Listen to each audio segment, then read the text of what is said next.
But I want to start by saying something about my own position. I am often called a Stalinist, or you're pro-Stalin. And the way that tends to work is if you get called pro-Stalin, at the same time, by the same token, your objectivity is called into question. Well, you're here to defend Stalin, right? Sort of like a defense attorney's job is to get his client off, right? Whether he's guilty or innocent, you try to put forth the best possible case in favor of his client to get him off, right? That's what we expect of a defense attorney. Doesn't always happen, but in theory, that's what defense attorneys do. So therefore, you don't expect objectivity from a defense attorney. The defense attorney, in some sense, is not really there to find out the truth. The defense attorney is there for some other purpose. So I reject the term Stalinist or pro-Stalin or a defender of Stalin. I do not defend Stalin. I strive very hard to be objective, to find out the truth. What the hell actually happened? Okay? And the reason is that, as you all know better than I, I'm sure, there was this magnificent movement, the international communist movement of the 20th century, that seemed to promise communism. And it failed in that goal, right? And ultimately collapsed. And those of us who are sympathetic with that goal of communism and the kind of capitalism and so forth need to know what actually happened so we can learn the lessons that immense experience has to teach us. Okay? We need to know what the Bolsheviks and the Comintern and all those parties did that was right. Stalin, right? And we need to know what they did that was wrong. So first of all, we need to know what happened before we can even decide what's right, what they did was right, and what they did that was wrong. Are you with me so far? Mm-hmm. Okay. So we need to know what happened. So therefore, I'm here to find my self-appointed task, so to speak, and my interest in this historical period is to find out what happened. Not to defend anybody, and not to defend the movement as such, but simply to find out what happened. So to strive hard to be objective. And the way the way to be objective, the only way to be objective is to pay special attention to any evidence that tends to put your own preconceived ideas and biases in doubt, that tends to question or cause you to question your own biases and preconceived ideas, because everybody has biases and preconceived ideas. It's impossible to come to this subject with a completely blank slate, right? With no preconceived ideas. So you need to lean over backwards, so to speak, to consider the possibility that your own preconceived ideas may be wrong, and you need to look hard for the evidence in that, no matter what it is, and try to follow the evidence where it leads, okay, and not bias it. So that's what I try to do, and that's what I have tried to do in this book as well. So let me get started with the presentation, formal part of the presentation. Today I'm going to tell you about two recent discoveries concerning Soviet history of the Stalin period. First, though, I will explain why they are important to all of us, I believe. The history of the Soviet Union during the time of Joseph Stalin's leadership has been the subject of lies, forgeries, falsifications, and slander since the 1920s. Since the end of the Soviet Union in 1991, a great many primary documents from former Soviet archives, which were previously closed, have been published in Russia. This evidence permits us to see that the historical account of the Stalin period that we have all been taught and that has entered the groundwater, become general knowledge, that historical account is utterly false, a monstrous anti-communist fabrication. Yet this demonized account of Stalin himself and of Soviet history during his time is widely, almost universally, believed even on the left, using the term left in a very broad sense, right? For example, the French philosopher Alain Badiou, who is going around the world talking up the issue of communism, about how everybody should be once again interested in the goal of communism, kind of like Slavoj Žižek and some others are doing. Badiou writes of, quote, Stalin and his terrorist vision of the state. In other words, even the people who are talking up communism today, there are some, don't understand Soviet history. Last year, at a couple of conferences I went to, I reported on my discovery that Leon Trotsky's essays about the Kirov murder were a provable fabrication. That is, Trotsky deliberately lied about the Kirov murder, and that's a somewhat different subject, but I ran across that information while doing this research. Once he had begun, Trotsky had to continue to fabricate greater and greater lies about Stalin's so-called frame-ups and amalgams. Trotsky had to lie, of course, to protect his ongoing conspiracy to overthrow Stalin. But Trotsky's followers, and after them, the pro-capitalist anti-communists, believed him. Trotsky's lies fooled only his own followers until Nikita Khrushchev's infamous secret speech at the 20th Party Congress in February 1956. Khrushchev's so-called revelations made Trotsky look like the prophet that Isaac Deutscher's truly dishonest biography made him out to be. After the 22nd Party Congress of 1961, where Khrushchev and his men attacked Stalin with even more venom, many Soviet historians elaborated Khrushchev's lies. These falsehoods were repeated by Cold War anti-communists like Robert Conquest. They also entered left discourse, not only through the works of Trotskyists and anarchists, but through those of pro-Moscow communists, who of course had to accept Khrushchev's version, and I think for the most part did accept it in good faith. Trotsky's and Khrushchev's lies were amplified during Mikhail Gorbachev's and Boris Yeltsin's time by professional Soviet and then Russian historians. Today, all the post-Soviet states, plus those of the former Soviet bloc, are committed to strongly anti-communist and especially anti-Stalin versions of history.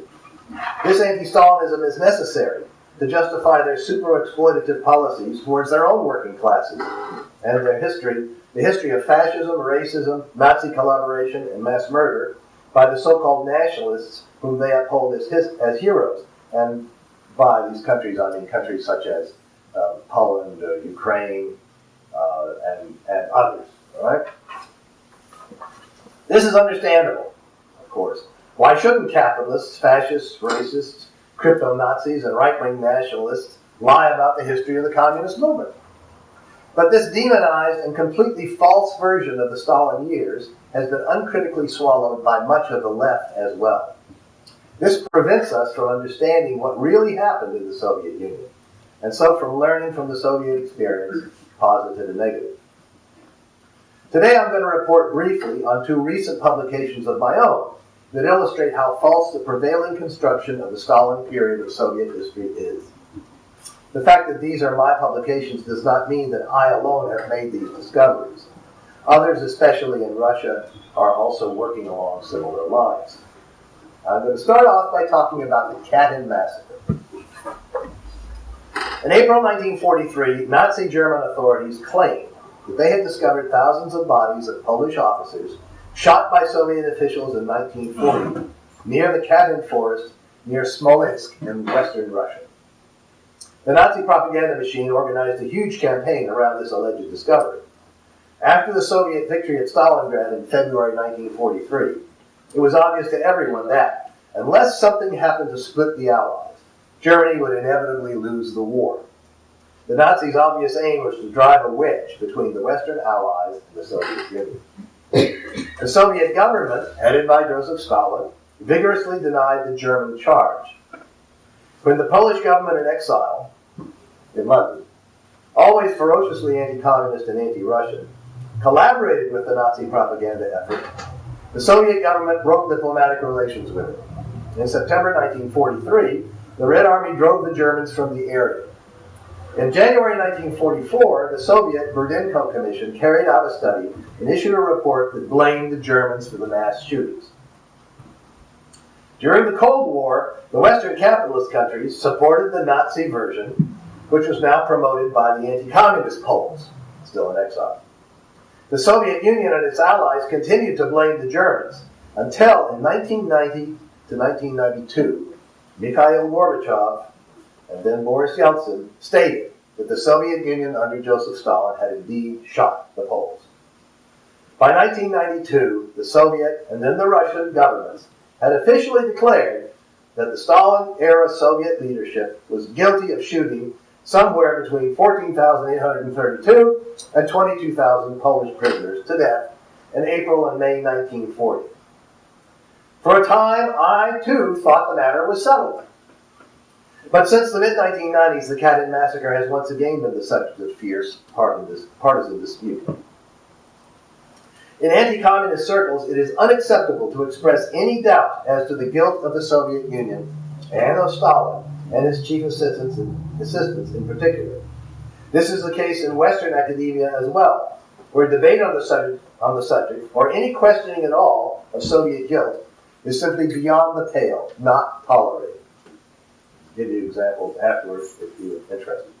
Meanwhile, Russian defenders of the Soviet Union and of Stalin continue their assault on the official account by marshaling evidence to show that the Nazis, not the Soviets, shot the Polish officers.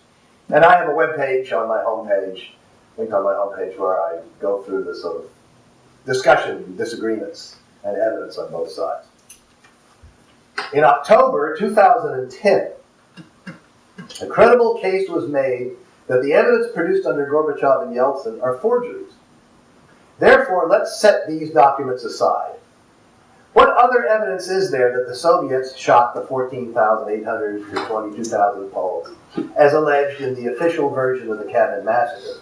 And by the way, if you ever want to see an exposition of the official version of the Katyn massacre, just go to Wikipedia and type in Katyn massacre, and that gives you the official version. All right. How do you spell it? Pardon me? K-A-T-Y-N. K-A-T-Y-N. K-A-T-Y-N. Yeah. Okay, so let's just set aside those documents. You'll read about it. I'll give you the short version here. Basically, there are two types of further evidence of Soviet guilt, the Katyn massacre issues. One, confession interviews of three aged and long-retired Soviet security policemen and KGB men. These confessions are very contradictory in ways that do not always reinforce the official version. All three men were threatened with criminal prosecution if they failed to tell the truth, and were also told that Soviet guilt had already been established.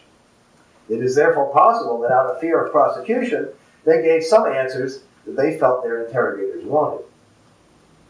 Two, the remaining category of evidence are the many transit or shipment documents concerning the emptying out of the three prisoner of war camps at Kozelsk, Starobielsk, and Ostashkov, this is in Soviet Union, in April 1940, and the transfer of these prisoners to the NKVD in other areas.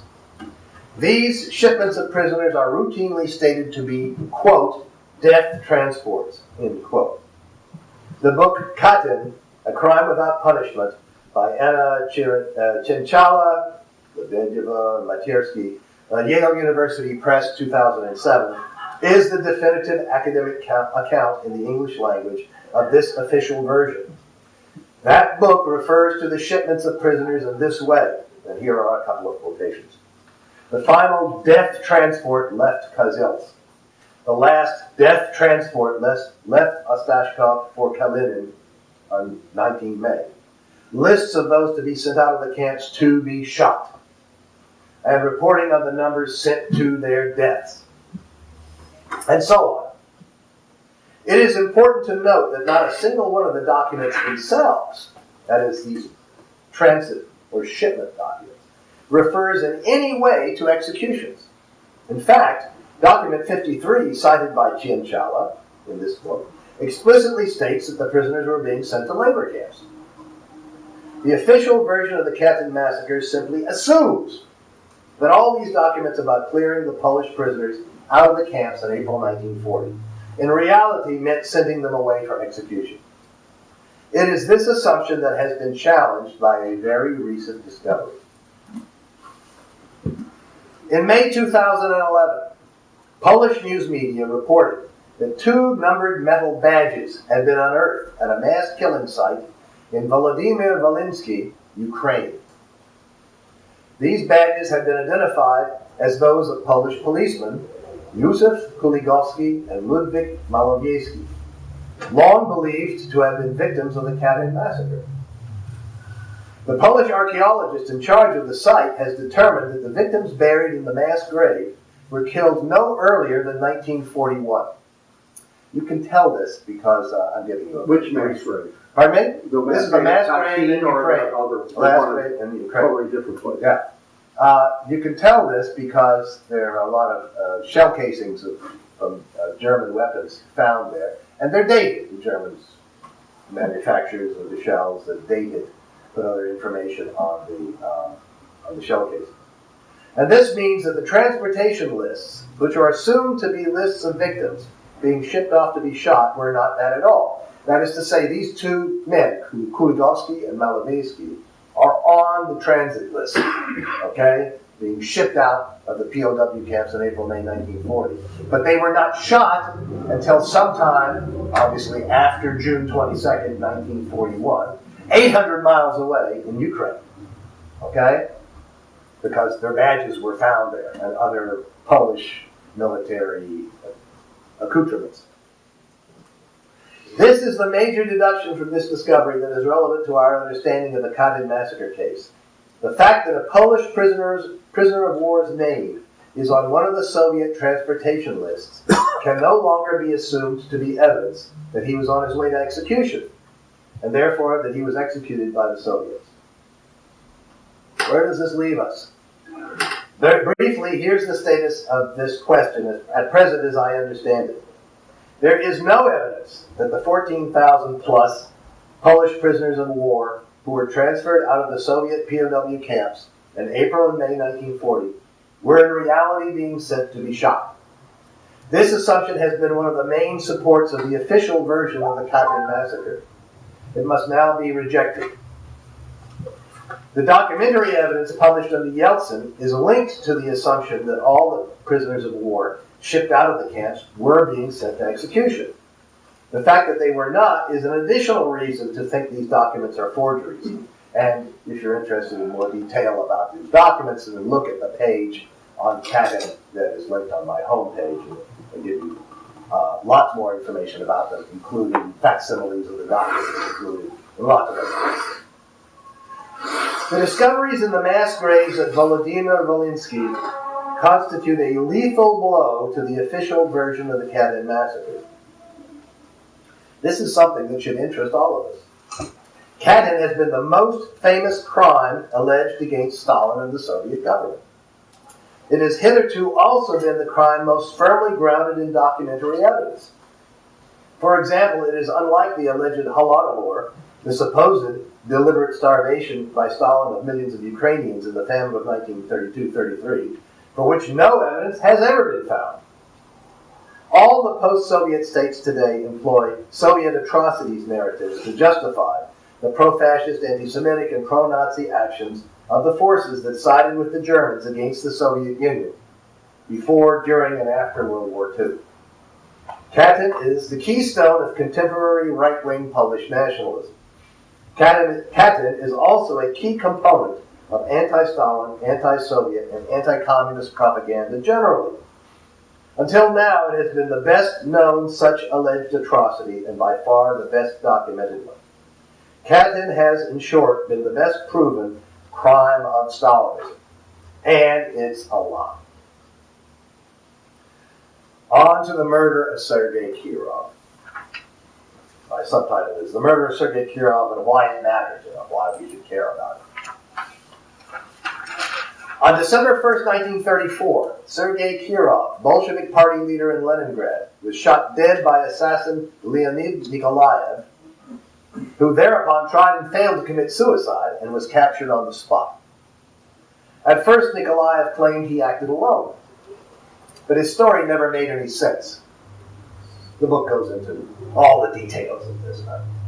Soon he was confessing that he had had accomplices, and that he was a member of an underground group of oppositionists who supported Grigory Zinoviev, Leningrad party leader before Kirov. The accomplices Nikolaev named were arrested and questioned. Some of them named further names. Two of them named Zinoviev, who was living in Moscow, as their overall leader. The outlines of the conspiracy began to become clear. In late December 1934, this is, 14 men were tried and convicted of Kirov's murder and executed. In January 1935, Zinoviev, Kamenev, and members of their Moscow center confessed to leading an underground conspiracy and were sentenced to prison terms. The NKVD continued to follow up leads provided by those arrested. Soon they uncovered other conspiracies to kill Soviet leaders. By July 1936, accused by many of their own supporters, Zinoviev, Kamenev, and others admitted that they had masterminded the murder of Kirov and conspired to kill other Soviet leaders. This led to the first Moscow so-called show trial of August 1936, and thereby, through revelations made at that trial, to the second and third Moscow trials of January 1937 and March 1938.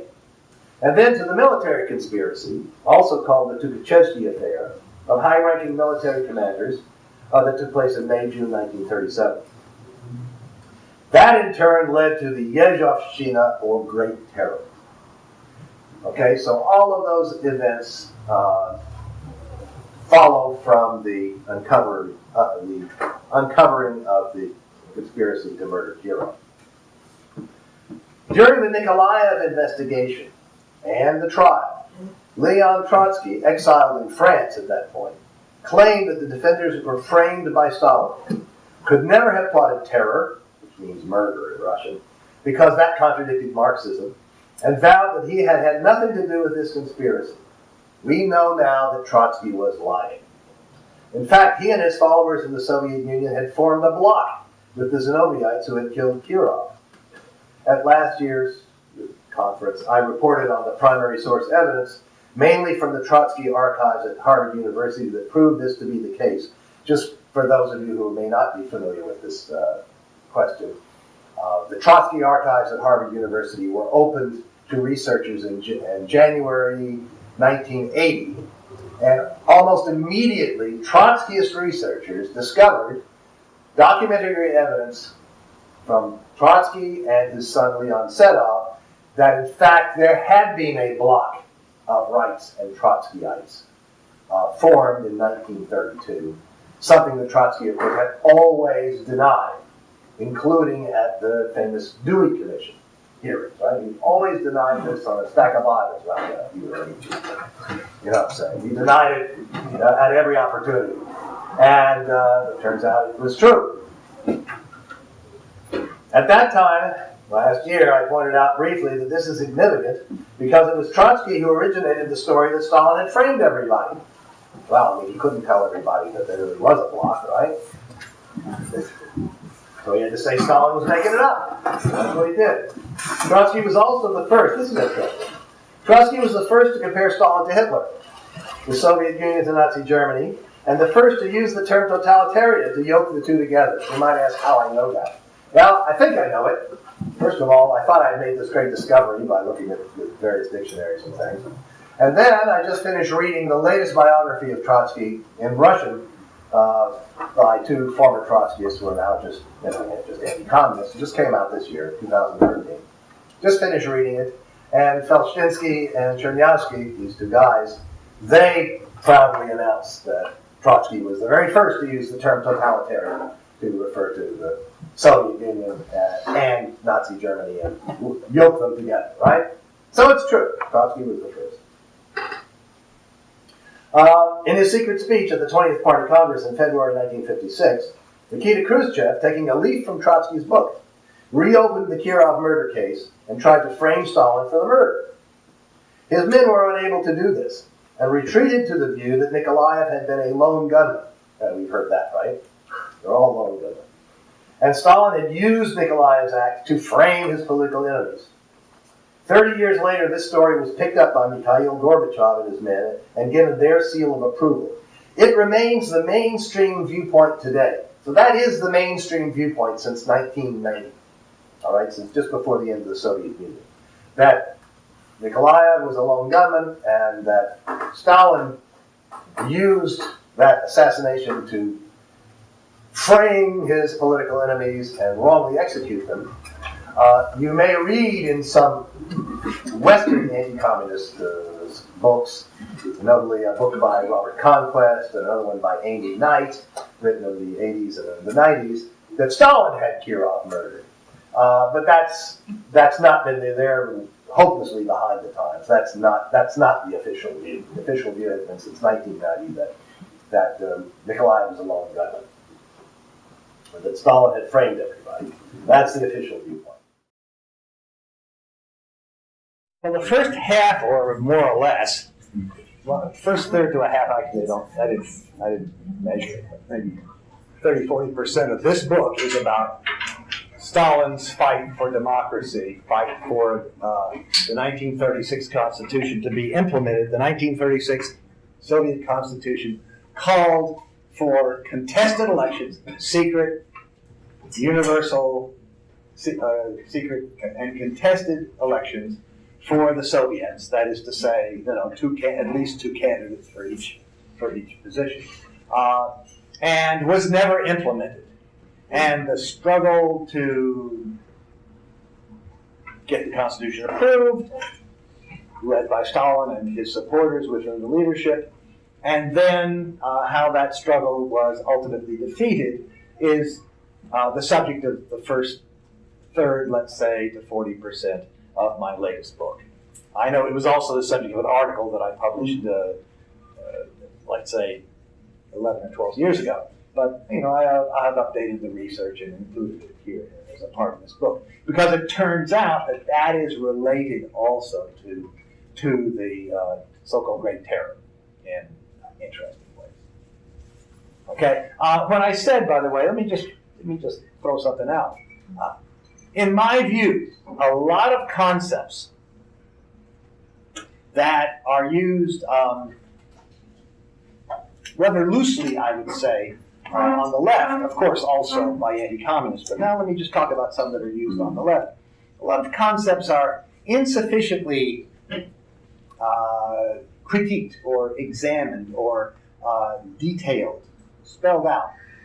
For example, I referred to Stalin's attempt to introduce contested elections, democracy, as a desire to return all power to the Soviets. All right, that was one of the slogans of the Bolshevik Party in 1917 before they seized state power. And that's true as far as it goes, but I don't think it's entirely true. If the 1936 Constitution had been put in place along with the contested elections, Stalin said many times that he was prepared for non-communists and even anti-communists to get elected. But I'm sure they would not have permitted, for example, capitalism to have been voted back into power. All right? I don't think, therefore, that the term all power to the Soviets is really accurate. I think all power within the framework of keeping the Bolshevik Party in power, at least keeping the socialism in existence. So that slogan needs to be re-examined and discussed, and we need to figure out exactly what was meant and what what we should mean by it. Another big topic that really needs to be critically examined is the concept of socialism. Just what does socialism mean? Many people say we're fighting for socialism, but what concretely does that mean? After all, Gorbachev and and Brezhnev and the other leaders of the Soviet Union all claimed to be fighting for socialism. So clearly, they were able to implement many capitalist-style changes under the guise that of fighting for socialism. So the whole concept of socialism needs to be spelled out, needs to be rethought, needs to be examined and critiqued. What did the Soviets mean by it? What did the Second International mean by it? What do the Chinese mean by it today? And what can we learn from that? What changes should be made in that concept in the future? So there are a lot of concepts that we've inherited from the old communist movement of the 20th century that need to be revisited, re-examined critically. All right? And certainly the collapse of socialism in the Soviet Union, the return to capitalism, should impel us to try to identify and trace the origins of the errors that the Bolsheviks made. Clearly, they made significant errors, very significant errors. Ultimately, the errors overcame whatever they did, it was correct. And in my view, the errors go way back. All right? Khrushchev came from somewhere. Khrushchev lied, but Khrushchev came from somewhere. He was a major party leader in the 1930s. How could somebody like that get power? And many other concepts, I think, go way back. I have some views as to what they might be and how far back they might go. I won't get into that now. But I think it would be a big mistake to say, as a few people say, not too many so far, I'm glad to say that, well, if we could only get Stalin back. If only Stalin's followers had continued to his policies instead of changing them, then everything would have been all right. I don't think that could possibly